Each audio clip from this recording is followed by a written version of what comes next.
ए बुची भाग जाना तो काट लेम तार जूजी। ए जी कहाँ जाता नी? मुँह जाती चलबू। नाराज हो गई नी का? नाराज ना अब हम तो लतीबो करब। दिन भर गाड़ी के पीछे पीछे लगल रही, कहाँ जात हवा का करत हवा। घरे लौट जाने तू खाले झटो तोहार हम। मत रोवा। अरे मूत रोवा। अरे मूत रो।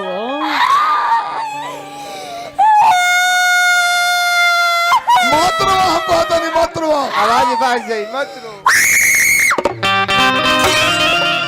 तोरा बहिनी का अंडरवियर पहिरा। क्या बात में बोल। रोवा मत। अरे चुप हो जा, रोवा मत। लोर पोछा।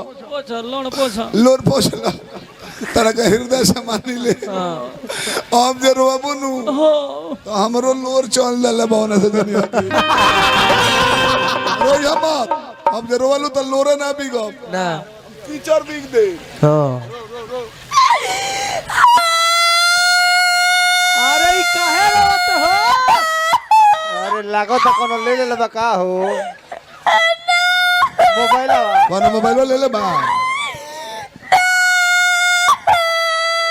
कौन सेट है? एप्पल के।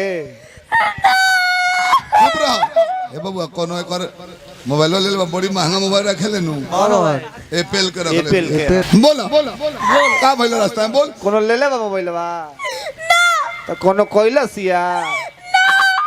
कोनो बातो चितना कोइलस। कोनो धइले रहला? कुछ दुखाता। तोर मैदान लगल बा। काहे रोवा तोरे बोल।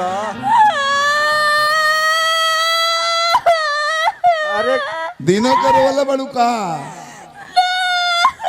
कोनो कुकुर घर ला रहला। कोनो मिसलस ये नानू। कोनो कान मिसला सो। कुछ फाटल बा। कोनो साढ़ घर ला रहला। रास्ता में कुछ ना भइल।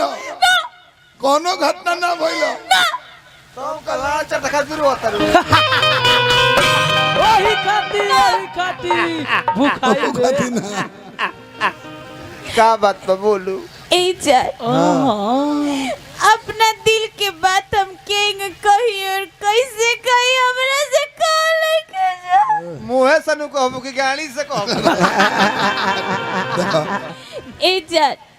हमार मम्मी पापा हमार जबरदस्ती शादी सेट करा दिले बड़े। लड़का से ना भैंसा से। बोलू बढ़िया।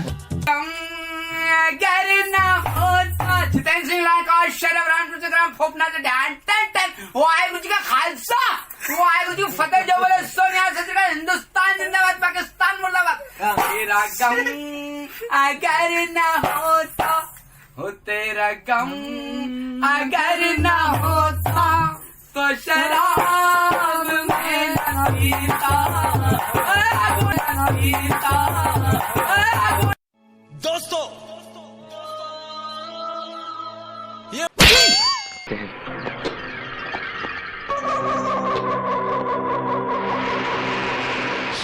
मामा जी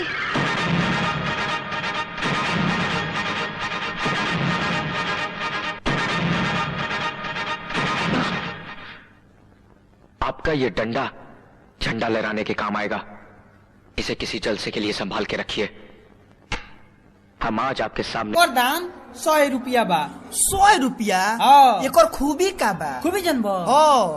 10 तला पर से गिर जाइबो, गाड़ फट जाई, बाकी काछा ना फाटी।